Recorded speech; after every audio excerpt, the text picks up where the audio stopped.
Yeah, everybody. Whatever. Okay, there we go. Whew. As you can see, I have a sheet in here, and it's only because I run a different channel that I'm not going to talk about.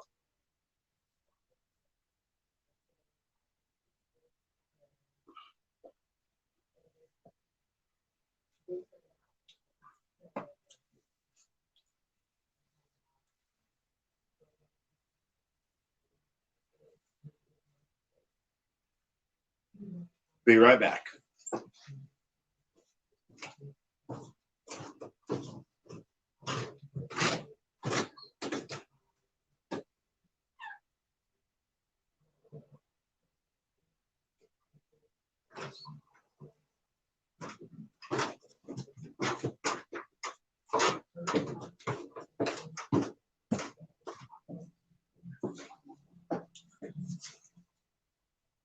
Hello, Go Bucks. Welcome, welcome, welcome. Oh, sorry about that.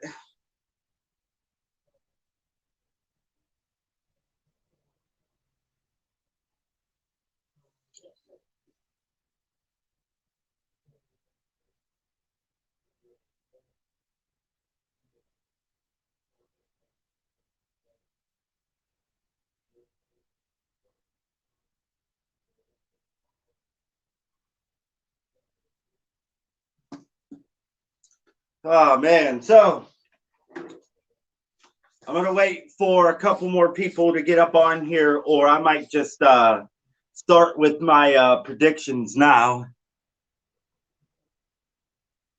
Who do you guys start out the season against? Because I haven't actually checked out Ohio State's schedule. But I'll be talking about four main topics today. I'll be talking about the week one game Pitt has against UMass. I'll be talking about the depth chart, this whole alliance, and what I think are some upset games and some trap games for the Panthers.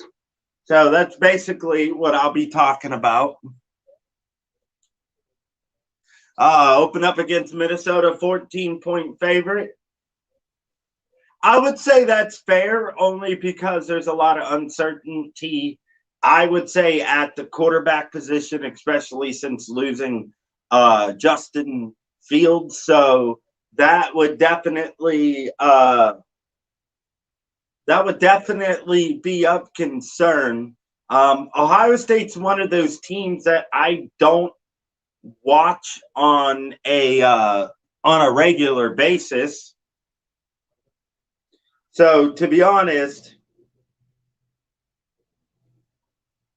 I don't really want to say the wrong thing about Ohio State, you know.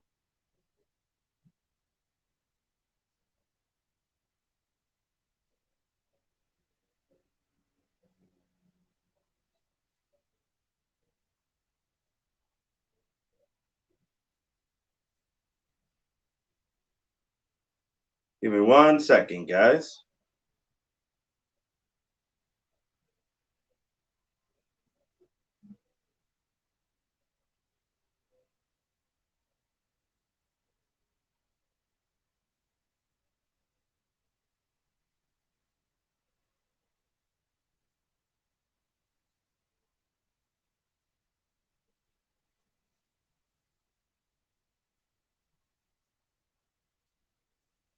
Yeah, that is the same way for me.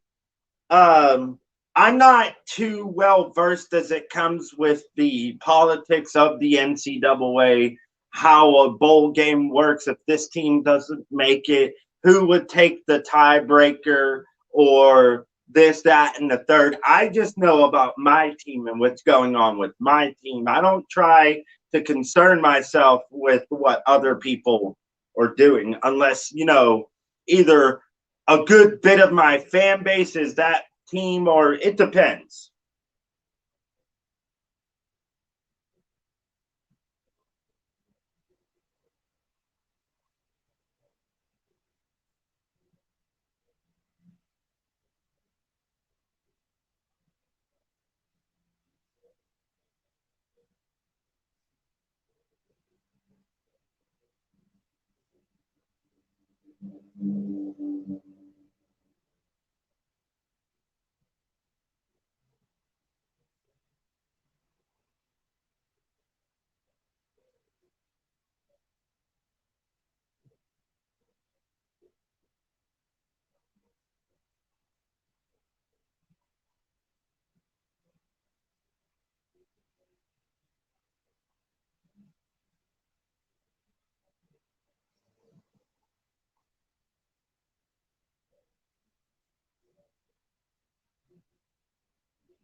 All right.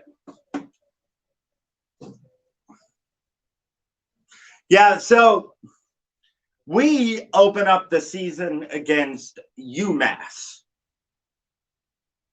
That is the week one preview and prediction slot for this live stream. So Pitt opens up the season against UMass, and we are a 38-point favorite.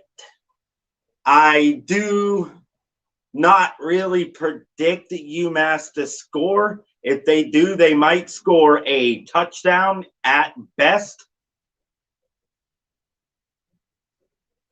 Manyo Brown, welcome, welcome, welcome, welcome, welcome, welcome to the basement. I am TALK-IS-PITT. I do these shitty ass live streams and videos from my basement. Yes, I do. And basically, I'm going to be talking about the Pittsburgh Panthers and, you know, even converse a little bit on other college football news. So Pitt opens up the season this Saturday against UMass as a 38-point favorite. I think the over is 56. The under is 38.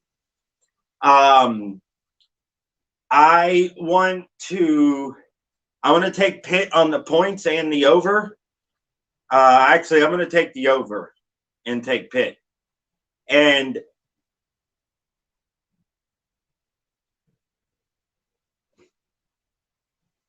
oh, thank you for stopping by. Yeah, Golden Blue dude, it's actually funny. We respect each other even though we're the enemy for each other. He likes West Virginia. I'm a Pitt Panther fan. So UMass last year managed to only score 12 points in 4 games that they played. I can't remember exactly who they played, but I know they got their ass whooped in every single game that they played. And I honestly feel that if Pitt allows UMass to score at all, then that's bad. I firmly believe that is not good.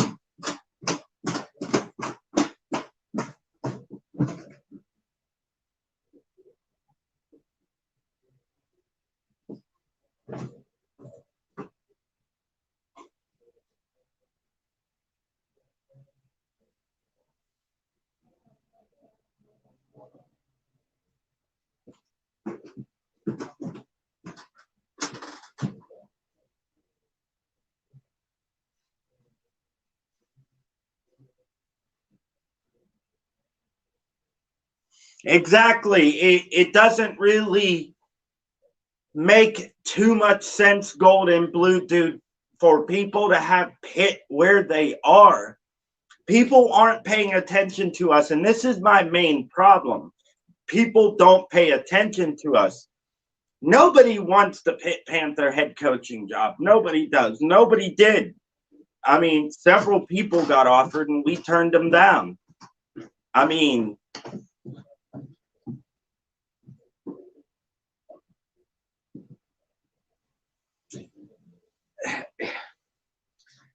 but anyway, I'll get to your comment in a second, Golden Blue dude. I'll even drop the link if anybody wants to. Actually, let me do that now.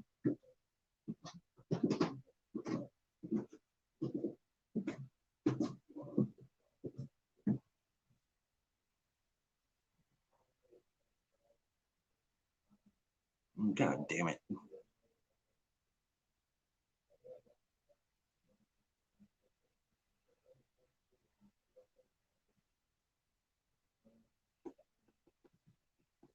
There we go. So if anybody wants to hop up on the StreamYard, you guys are more than welcome to. Pat Narduzzi. Pat Narduzzi is our coach. So there really isn't much to preview when it comes to Pitt versus UMass. What is UMass? Who are UMass? What the buck is a Minuteman? Excuse my language.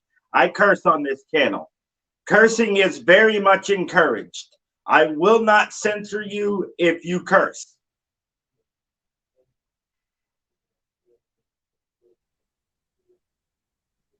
The first guest I have on here is the enemy. How are you doing? Not bad, bud. How are you? I'm doing pretty good, I actually didn't even plan on doing this until tomorrow, and then I got bored. Yeah, that happens to me sometimes too, man. Yeah, definitely. A lot, to be honest with you. Yeah, I was gonna not even actually do this probably until next week because there really isn't much to preview for Pitt this Saturday. Who is UMass? What is a Minuteman? How come they can only score 12 points in 4 regular season games? Granted, it was COVID. I'll give them that excuse because every team needs that excuse. But well, with UMass, they're basically the worst independent ever invented, and that's including New Mexico State and UConn. They're worse than those two teams. It's pretty bad. Wow, yeah, we used to play UConn a lot in the Big East days. Yeah, when they that's the thing that you think about it. That's the thing that West Virginia fans are afraid of as far as this conference realignment stuff, because UConn used to be in the Big East, right? Well, yeah. They were the odd man left out, and look what's happened to them. And they were actually pretty decent in the Big East. Yeah, I think they won the title one time and went to BCS, and now they're nothing. They're an afterthought. Yeah, they weren't bad at all. I mean, they even managed to beat Pitt a couple of times that I can think of. Yeah. They've managed to beat everybody in the Big East actually at least once. So honestly, UConn should have went to, because they went to Conference USA, didn't they? Well, I think there for a while they were with the AAC, and then, like a bunch of idiots, they made a bad decision based on their basketball team. They wanted their basketball team to stay in the Big East, and the AAC said, no, either you're all in or you're out. And they said, well, we're out, and we'll let our basketball team be in the Big East. And that was a death sentence for their football program. Oh, yeah. Well, because their women's basketball team, and people need to realize their women's basketball team is what keeps their whole entire university even on the brink of relevancy.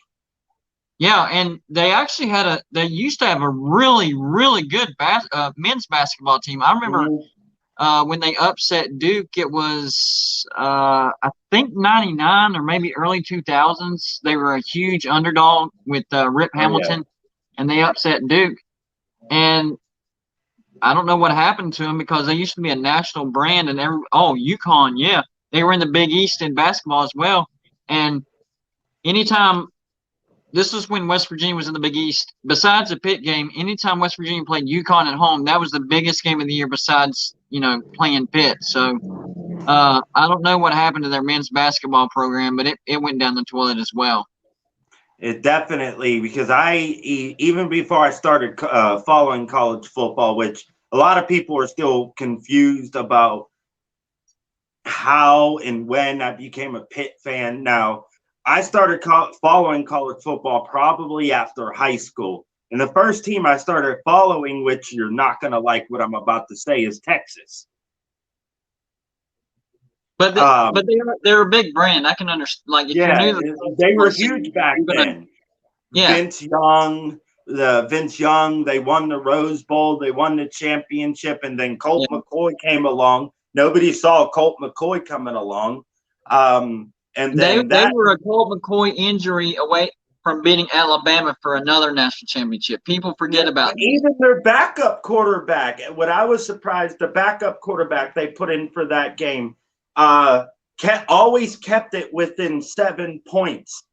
Yeah. Even if Alabama scored, here comes Texas right back. They scored, even with the backup quarterback. But then after that, that's all. I guess he was a one-hit wonder. I can't remember what his name. I think it was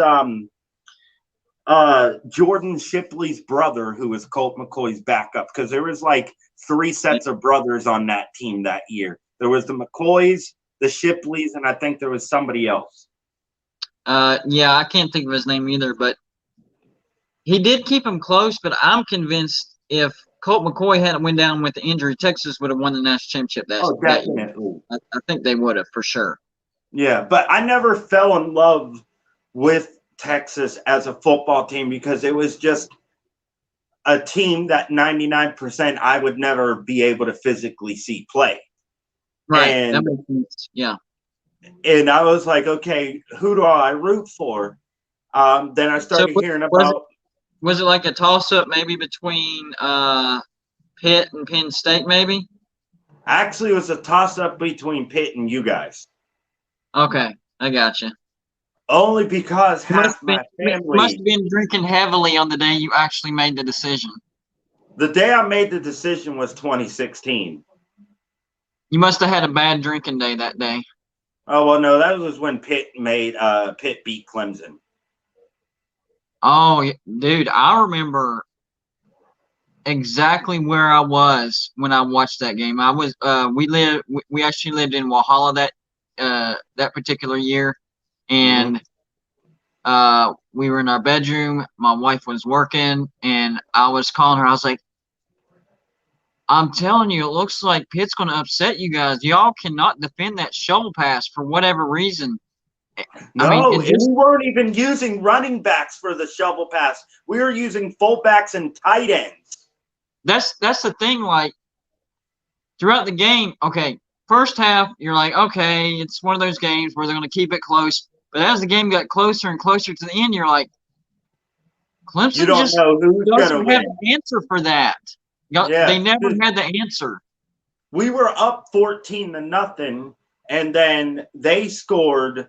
And then they scored again, but then that's when I think that was either the play before or the series before or after, where we thought he fumbled and we ran it all the way back for the touchdown, but he had already crossed the goal line before he lost possession of the ball. I think we were up by 1 or 2 scores by that time. And I don't think Clemson actually ever took the lead at all.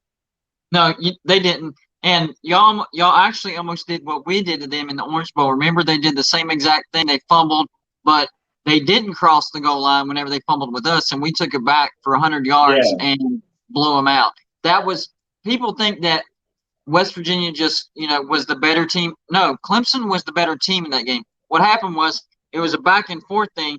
They were actually about to go up by 10. It was either 10 or 11.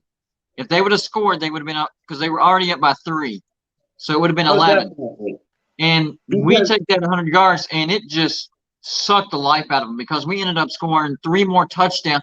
That was like 6 or 7, maybe 8 minutes left in the second quarter. We scored 3 more touchdowns before halftime. Yeah. Yeah, I don't remember that whole entire game, and I barely remember it, but I have seen bits and pieces of highlights on YouTube. And the only reason why is because for whatever reason, I think there's more West Virginia fans in Pittsburgh than people want to admit. Because our sports writers seem to want to cover you guys a lot. And I mean a lot. There's a big West Virginia fan base in the city of Pittsburgh. And that's the thing that people don't realize about bringing West Virginia into. They're like, West Virginia only has a population of, whatever the number is. And I'm like, y'all need to go to the major cities outside of West Virginia that are close by. Pittsburgh, Philadelphia, Washington, D.C., Cleveland, Cincinnati, all those big cities around. And you're going to find that West Virginia actually has a bigger fan base than that. And the built-in rivalries. Okay, so, for instance, A Pitt and Virginia game.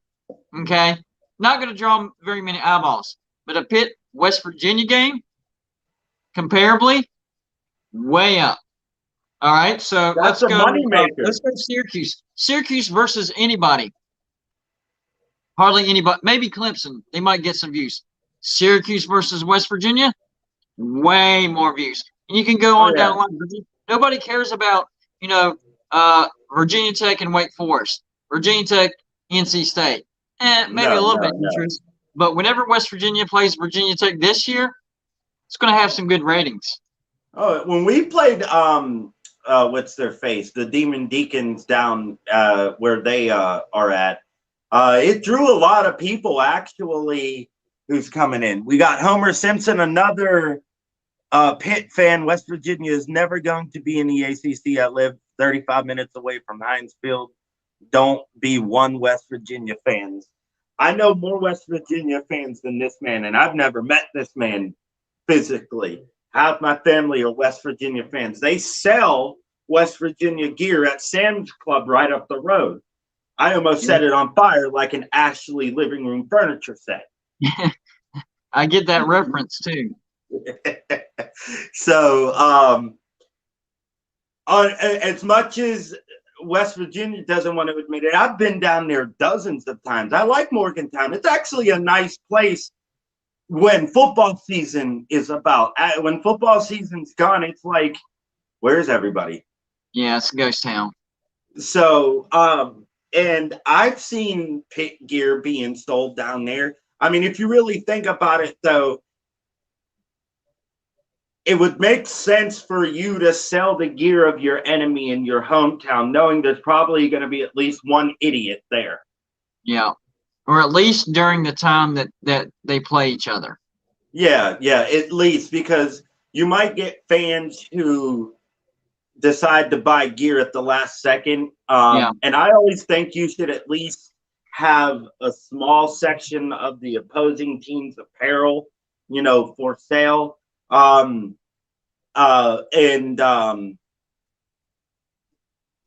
only tricky part about that is how much do you guys get out of that? Because we have to give you money to sell you your gear. Yeah, that's true. So, well, you know what's been going on over my channel, right? I've been telling everybody, West Virginia's going to ACC because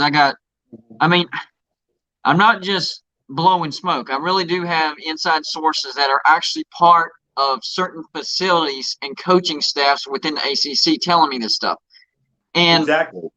They keep saying, well, why hasn't there been an announcement? And to be honest with you, when they ask me that question, I'm like, I wish they would make an announcement because I don't know why. That puts doubt in my mind. If these sources weren't so strong, I would have doubt in my mind because I'm like, shouldn't they say something? Yes, no, maybe we're thinking about it. I don't know. And then yesterday, that's when I caught wind that ESPN / SEC, ACC, AAC, Disney, ABC, all those companies together may have committed tortious interference, meaning they contacted schools when it's supposed to be the other way around. And I didn't put two and two together as far as the ACC is actually affiliated with ESPN. So if the ACC did the same thing and ESPN's telling, hey, not right now. Not right now. Let's make sure we get all this other stuff figured out, and then you can announce. It actually makes sense why they haven't made an announcement yet. Yeah, well, see, and that's what I said. I was sitting here thinking it could go either way if they make the announcement. It could go really bad or it could go really good. I see it going really bad if they make an announcement now because then we could get investigated. Yeah, exactly, because when I was playing high school football and I was being recruited, the only Division I offer I had at that time was from Penn State. Now, that's back in 2006, 2007, when the NCAA started cracking down on what you can and cannot do with a recruit. Now, at that time, when I went out to dinner with the head coach, or not the head coach, Tom Bradley, He was the defensive coordinator at the time because I was Yeah. being recruited to play defensive back. That was the only scholarship I had. I had 2 scholarship offers, one from Penn State and one from Mount Union, which is where I ended up going. I didn't know that that was illegal, and I almost got in trouble because I told them originally Penn State was never on my list. I never wanted to go to a big school. And the NCAA made a fuss about it, almost got Tom Bradley in trouble. I almost got in trouble. The school and the football team almost got in trouble because they thought the football team had something to do with it, and they had nothing to do with it. I didn't even know who Tom Bradley was. To be honest, I barely even knew who Penn State was. I honestly thought they were a prison. I mean, kind of makes sense. You know what another thing is getting on my nerves? People saying, they're saying, go to Blue Dude. If Notre Dame doesn't go to the ACC, then West Virginia isn't going to the ACC. Or they have to bring somebody with West Virginia. That's completely false. Here's why. No, yeah, Notre Dame West Virginia will still come. Yeah. Even though they're not a full member of the ACC, they can't join another conference until 2036. So what the ACC could be doing is go ahead, bring in West Virginia, break up the big. That's the big goal right now. Breaking up the Big 12 is the big goal of ESPN, SEC, ACC, AAC. That's the big goal. West Virginia's a piece of that puzzle. Where do they fit in the best? They fit in the ACC the best. The ACC is under ESPN. So when ESPN is having these conferences, go grab these teams, they're thinking, all right, we're going to go get them, but who's going to fit where? Okay, Oklahoma and Texas, they'll fit in the SEC. West Virginia, not so much, but West Virginia would fit in the ACC. And I think they're going to try to get a few teams in the AAC as well. And then, maybe Kansas, Iowa State to the Big 10, and say a Kansas State and Oklahoma State to the Pac-12. Point is, ESPN is telling the conferences who to go after. SEC, you get Oklahoma and Texas. ACC, you go get West Virginia. AAC, you get whoever. And they're wanting the AAC to be the new Power 5 because the Big 12 will fall, and the AAC will get in some bigger names, some bigger brands.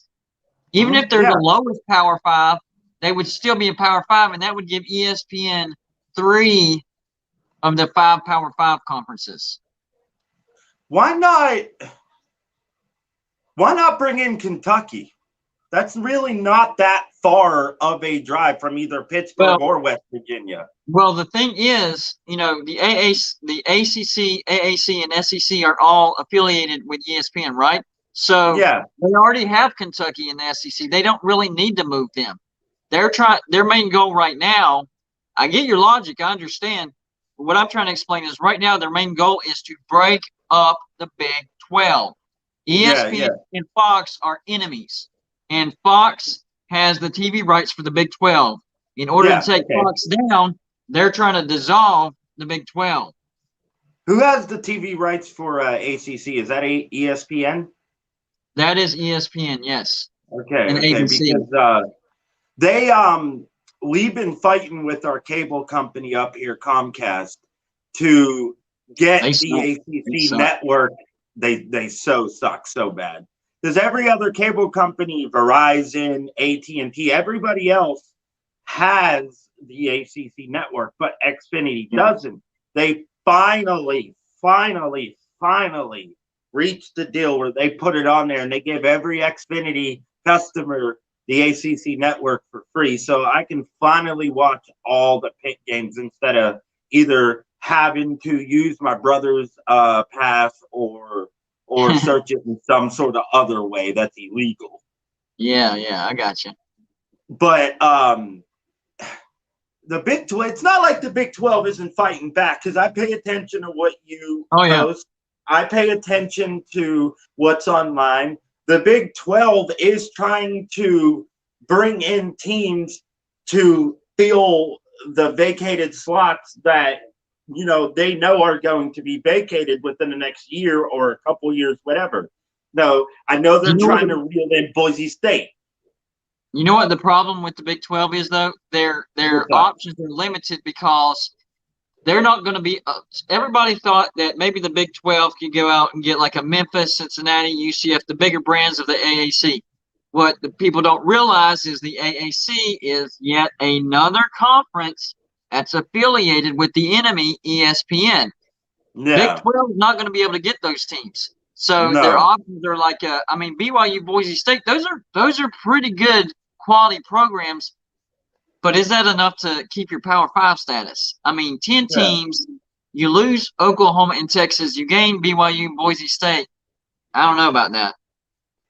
Well, I was looking through the history for Pitt because I'm doing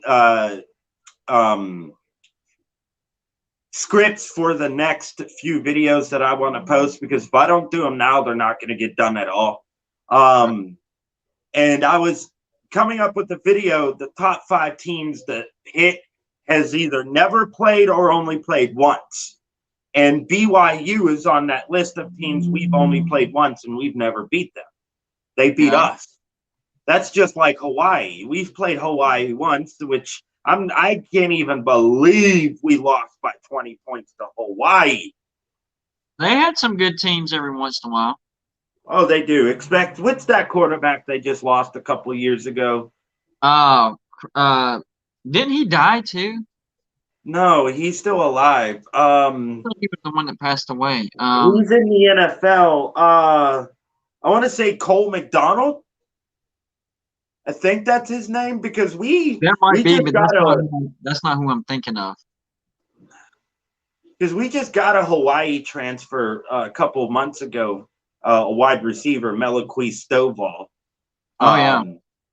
We got him from Hawaii, and we also took one of Hawaii's offensive coordinators and made him our wide receiver coach. So I got to run, man, because I'm about to start prepping for my live show. I wanted to come by and support you. Oh, no problem, man. I'm going to continue on here for a little bit, and then I'm going to make a late dinner because I worked all day, way longer than what I wanted to. So I'm going to make a pizza probably because I'm just lazy. I got you. But I'll be on at 9 o'clock, right? And one more thing. Let's go Mountaineers.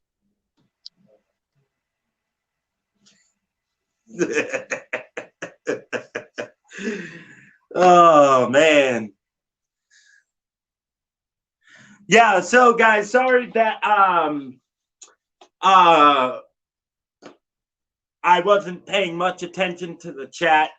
I'm sorry about the fruit fly you guys just seen. That stinks of my goddamn cat. You can blame him. My cat's literally sitting right here. But anyway, guys, so we got Go Bucks, Homer Simpson. So Kansas is the best team left in the Big 12 because the basketball program is not even a debate. Yeah, that is true, but the last time Pitt played Kansas, we beat them. We also beat Duke the last time we played them in basketball as well.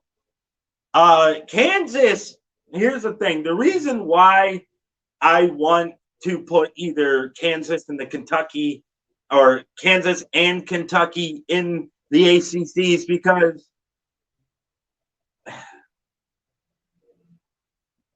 unless the Notre Dame thing falls through, which I don't see it happening, because Notre Dame signed a contract with us to play for the next 10 years, every year, a home and home series. We go there, they come here. We go there, they come here, yada, yada, yada. So if that doesn't signify Notre Dame going into the ACC, I don't know what else does. Also, Homer, we do play West Virginia for the next 5 years after this season. So wouldn't it, okay, Homer, I know you may not want West Virginia in the ACC, but wouldn't it make more sense for West Virginia to be there?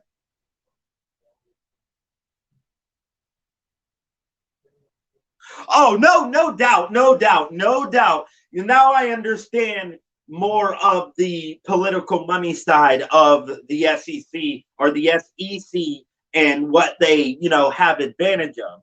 Sorry guys, let me I'm thirsty, so let me pour some drink, some iced tea, a drink you can only get here in the city of Pittsburgh.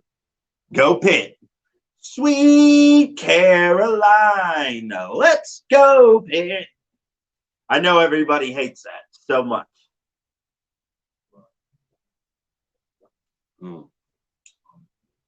So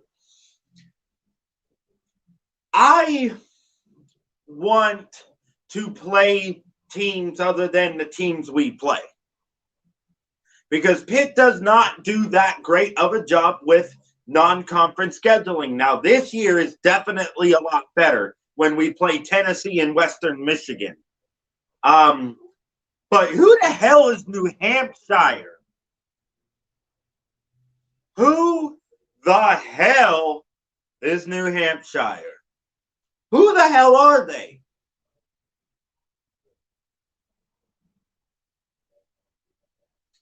I didn't even know they existed. I didn't even know they had a program. I know they had a state. But come on now. Anyway, guys, so I'm going to run through the rest of the charts here.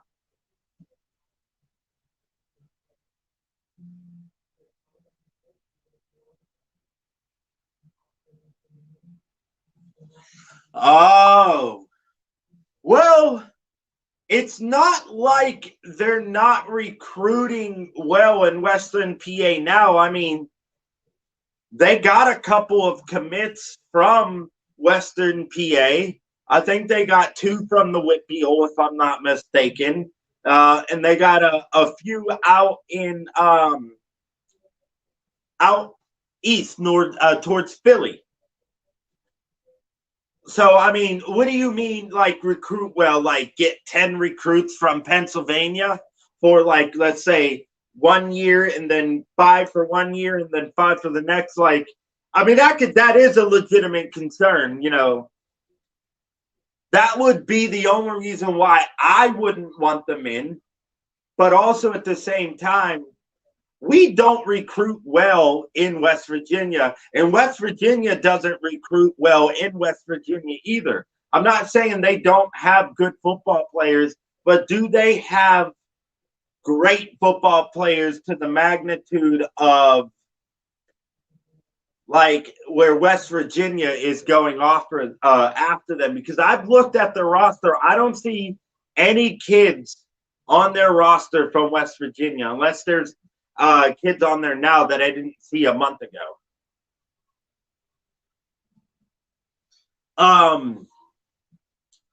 But anyway,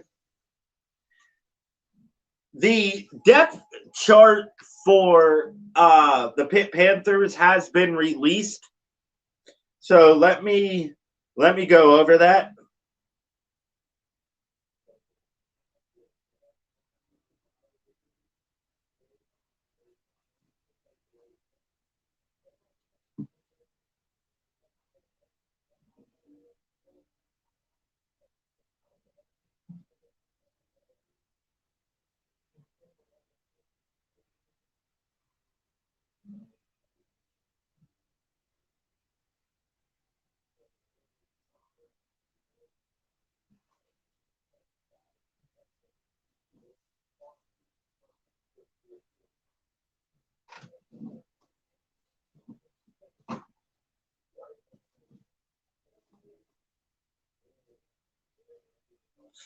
I will do a watch stream, True Seminole. Yes, I will.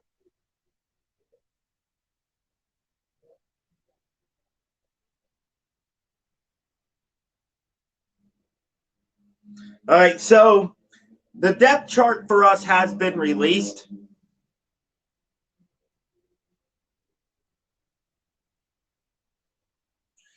Oh, damn, you are going? I unfortunately can't go, Homer.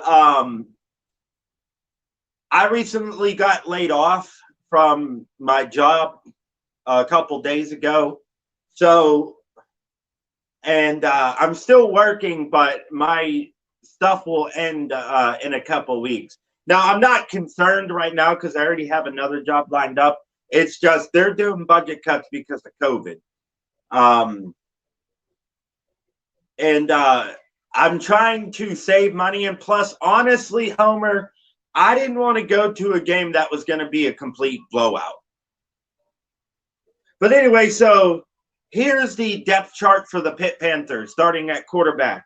Obviously, no surprise here except for the backup. Kenny Pickett will start, backed up by Nick Patty, who then will be backed up by Davis Bevel. Running backs will be A.J. Davis or Izzy Abanikanda or Vincent Davis. Depending on who we play will dictate who will start.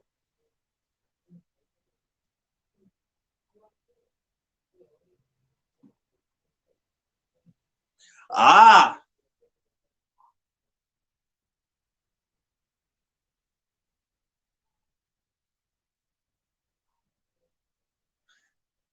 and sorry about that, guys. So the wide receivers, no surprise here.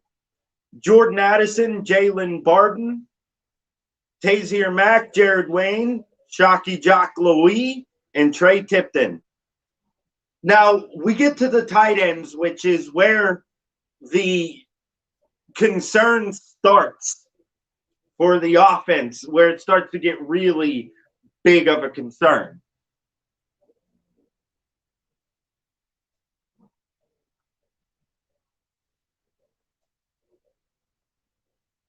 Yeah, Joey Yellen fell that far. Here's the thing. All the quarterbacks in the spring game showed the same exact promise. So I knew it was going to come down to a game day decision throughout the season on who would be the backup. Tight ends is where it starts to get more of a concern. Lucas Kral, 6'6", 260. Gavin Bartholomew, 6'5", 260. He's a freshman. Left tackle, Carter Warren, Matt Gonclades, no surprise there. Left guard, Marcus Minor, the Maryland transfer, and Blake Zubovic. Center, Owen Drexel, backed up by Terrence Moore. Right guard, Jake Cradle, backed up by Hampton University transfer, Keldrick Wilson. Yeah, I thought Davis Bevel deserved the spring game or the backup quarterback job because he completed all his passes. Nick Patty missed 2 of them. So I always thought Davis Bevel did better. But maybe Pat Narduzzi is seeing something, we don't. Right tackle is going to be Gabe Hoy, backed up by Bronson Taylor, the big freshman, 6'5", 330. Now here we go to the defense. Defensive end, Habakkuk Baldonado. We're just gonna call him Hobby Baldonado. He's from Italy. He's an exchange student. He's going to be the starting defensive end, backed up by John Morgan. That's on the right side defensive end. Then we got the defensive tackles, Kalijah Cansey, which I did not see. And we got Devin Danielson or DeAndre Jules backing him up. Exactly. I think he does. Now, I'm not saying Nick Patty doesn't have a future. Nick Patty's good. Nick Patty has the most experience, which is why he got the job. I know. There's no way Nick Patty would have got the job if he was a freshman. No way. Davis Bevel would have definitely got it. But Nick Patty's a junior. And I think he probably will start next year. So we got Kalijah Cansey with Devin Danielson or DeAndre Jules as the backups for Cansey. Cansey is undersized. He's not Aaron Donald undersized. He's a small 275, a very small 275. It's all dead weight, in my opinion. Now, I'm not saying he isn't good because obviously he is, but I was hoping either Elliot Donald or Dorian Ford would start, or even Devin Danielson or DeAndre Jules, number 90.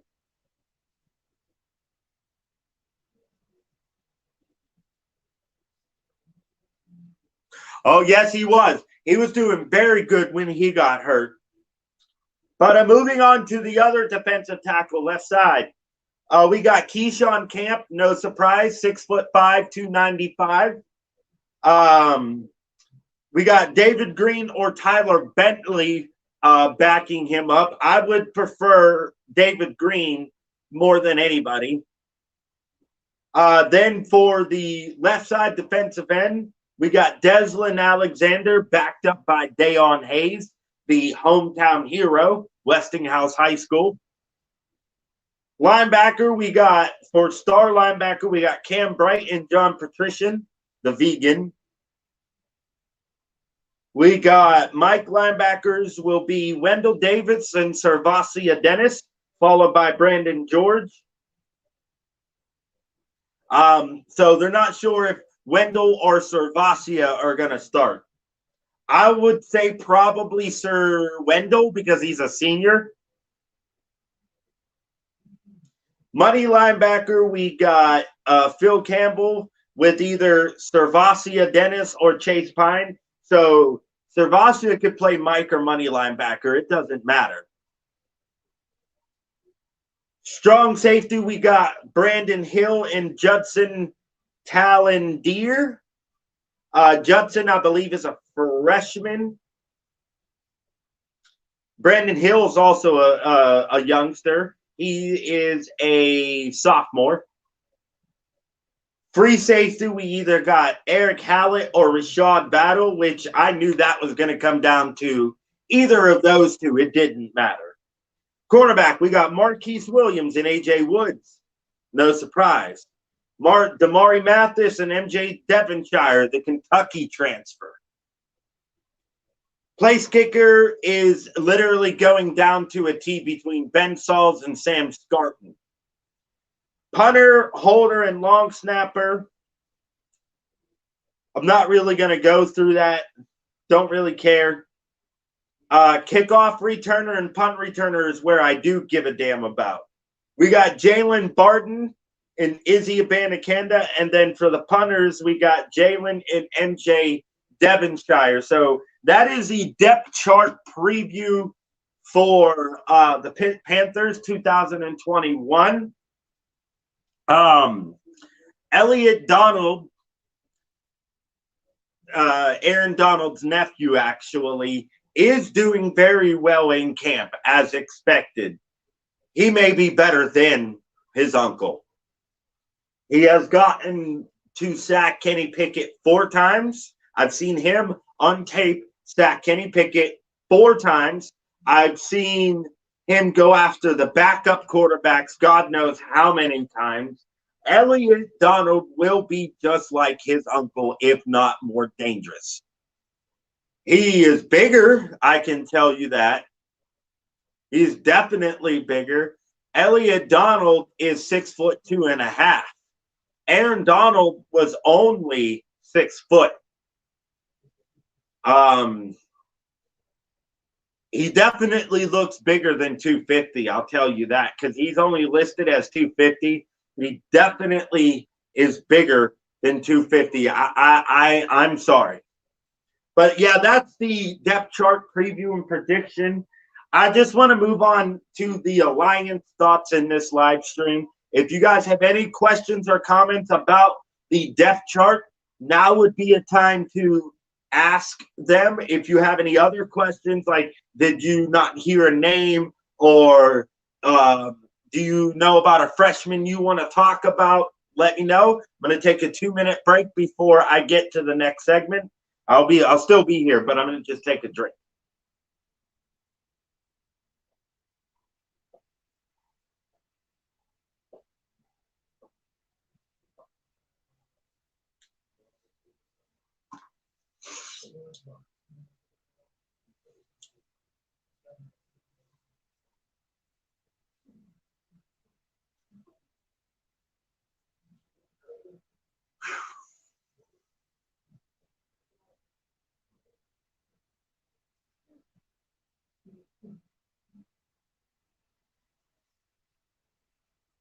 Nice, nice, nice, nice. I assume you're a cannabis user. I actually have my medical card, but I'm going to keep that. I'm going to talk about it on my channel, but it's not going to be the main focus point, and it will not ever get that way. Because I do want to eventually get monetized on this channel so I can bring in a little extra income. So anyway, guys,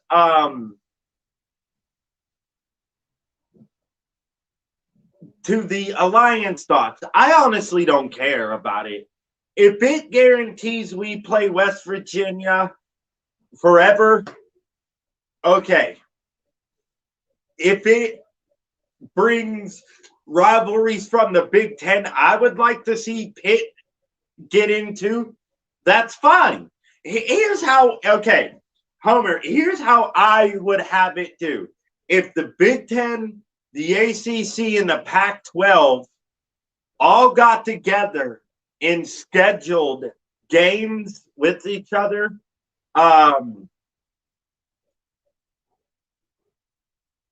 here's how I would do it. So there's obviously 13 games in a season. All right. I would have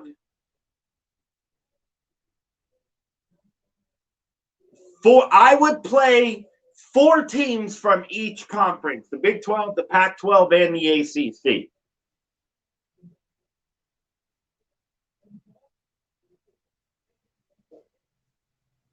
I just farted.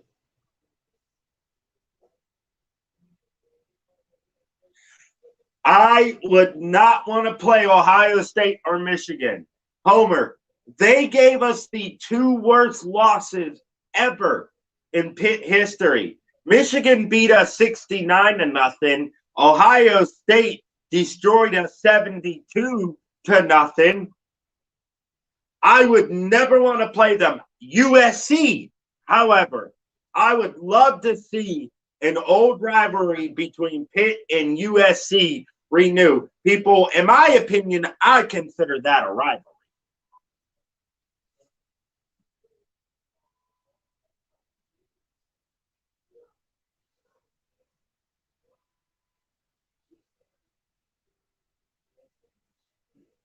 Nice, nice.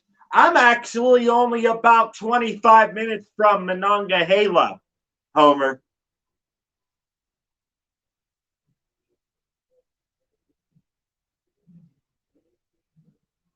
But Michigan and Ohio State, nah, fuck them too. But I would choose 4 teams from each conference. So, all right, here's my pen.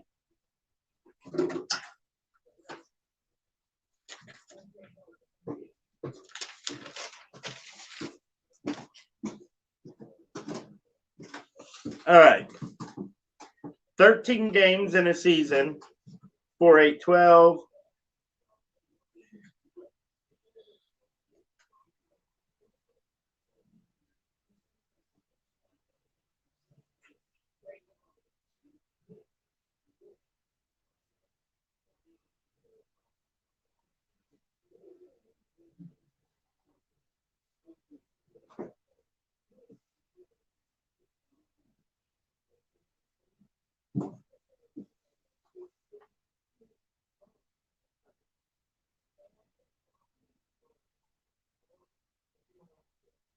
Oh, it definitely would. So, Homer, can you tell me all the, actually, hold on. Where's my, all right, here we go.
All right.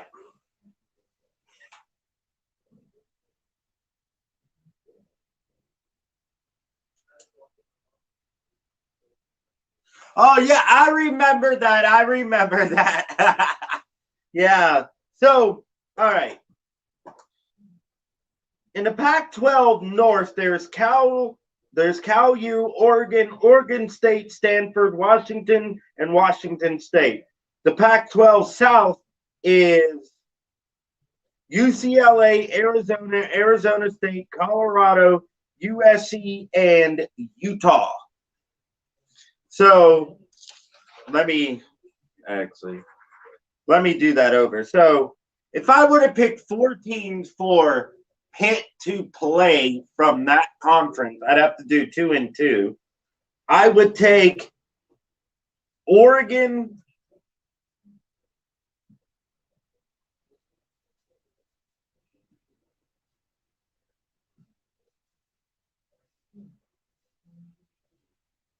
I would take Oregon and Washington.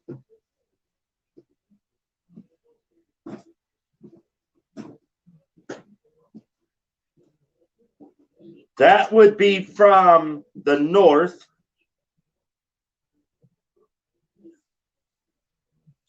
And from the South, I would take Colorado, only because Pitt's never played Colorado. At least I don't think they have. And I would take USC.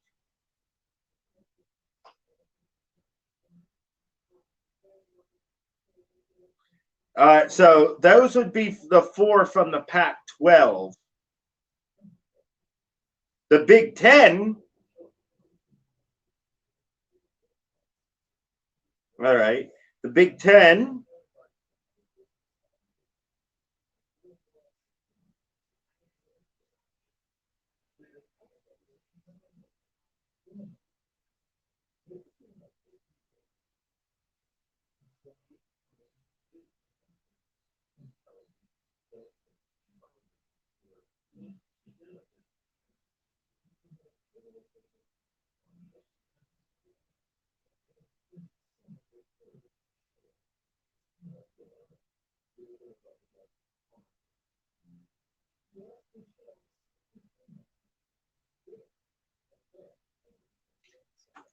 I would take Penn State, only because I hate them.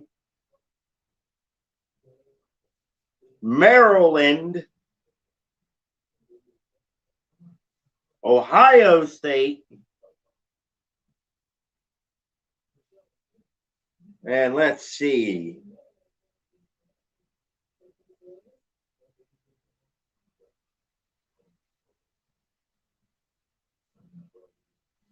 And I would say Indiana.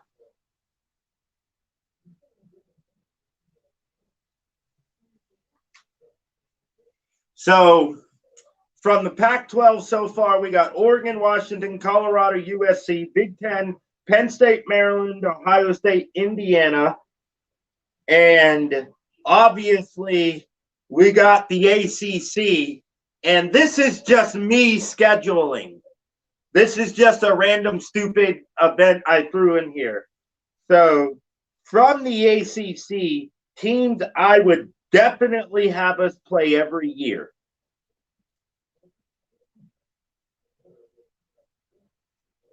Georgia Tech, and I am only saying that because their fan base is getting on my nerves.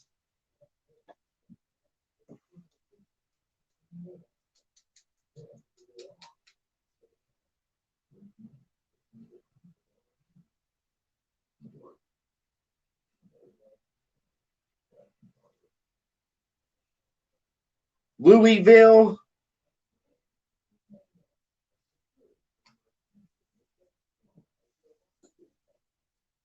Oh, yeah, definitely. Miami. And let's throw one other team in there. Not Clemson.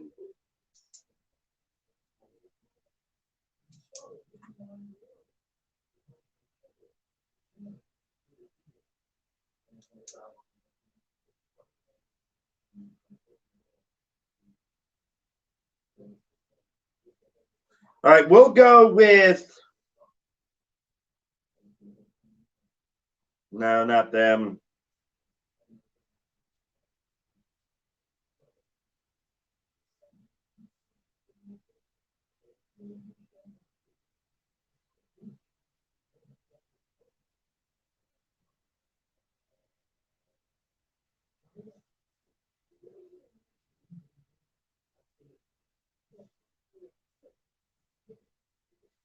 That's NC State.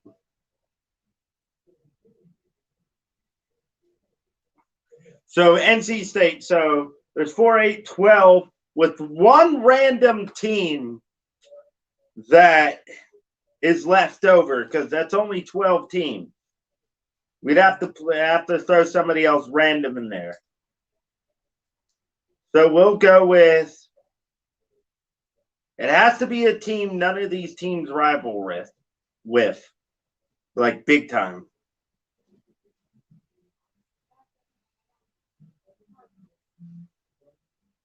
We'll go Michigan State.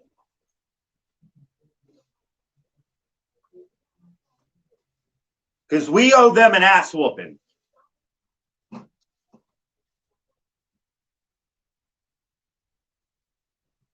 Oh, definitely. See, here's the thing, though. The rivalry with Syracuse is a very quiet rivalry. A very quiet one. The only time it's a rivalry is when it gets to the field between the players.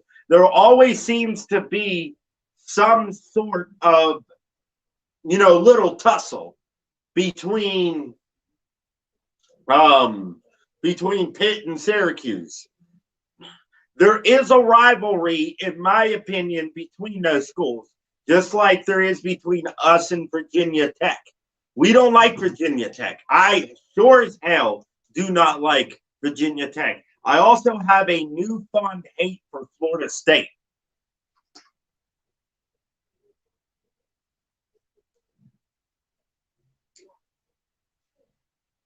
Yeah, well, at least they have their own stadium, which is something we don't. So, with that being said, if we were to keep the 13-game schedule for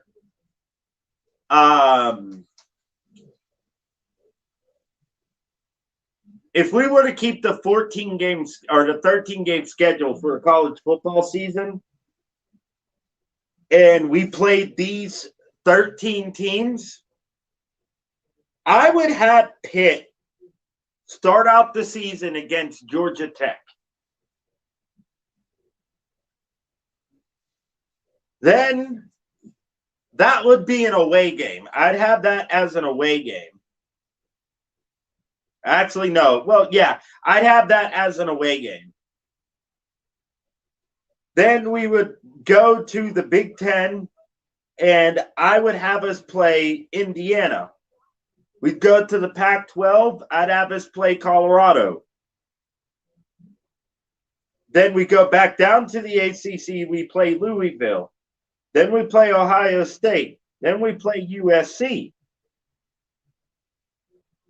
Then we play Miami.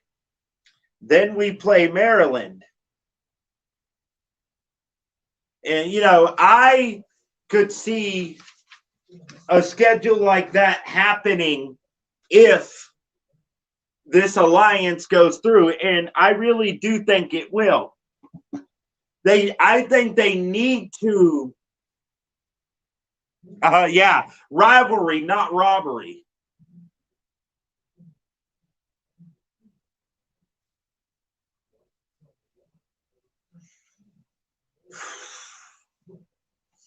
Well, as far as like teams beating us, because I think only Syracuse, I don't think Syracuse has beaten us since we've been in the ACC. No, yeah, they have. They did beat us that year. They beat Clemson.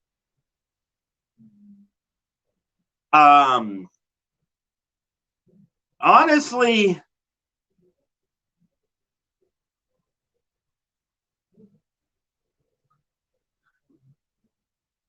I would have thought moving into the ACC would have forced Pitt to build a new stadium. But that's not the case.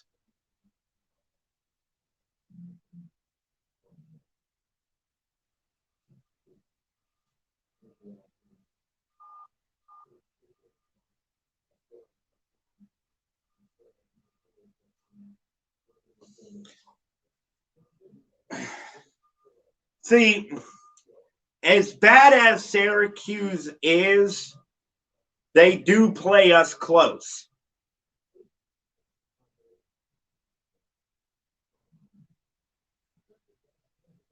Oh, see, I definitely don't like Syracuse. I hate Syracuse. I don't know any Syracuse Orange fans. But anyway, guys, I'm going to continue on here before I get off. Let's go back to the other page and remember what the last topic was about. Oh, okay. The last topic for this live stream is going to be talking about the upset games for the Pitt Panthers, meaning games I think they could pull off an upset.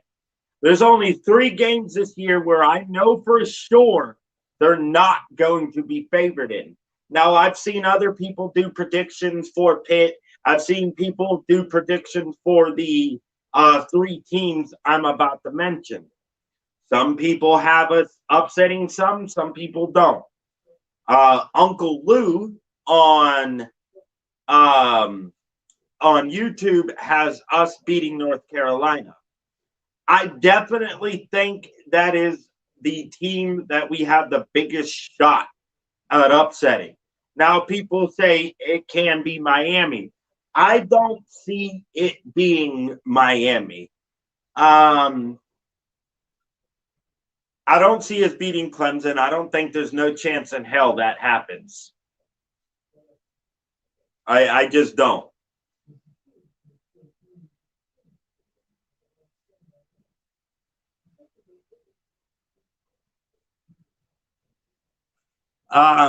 So yeah, guys, basically Pitt needs to do 2 things. They need to stop with the penalties, and the offense needs to keep going. They need to get going, I should say. The offense needs to get a 1,000-yard rusher and a 1,000-yard receiver. Then people can start taking us seriously.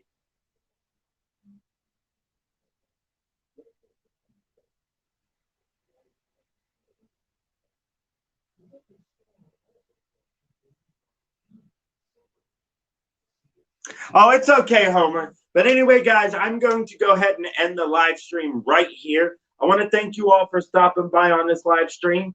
I probably will do another one here in the next few days, so stay tuned for that.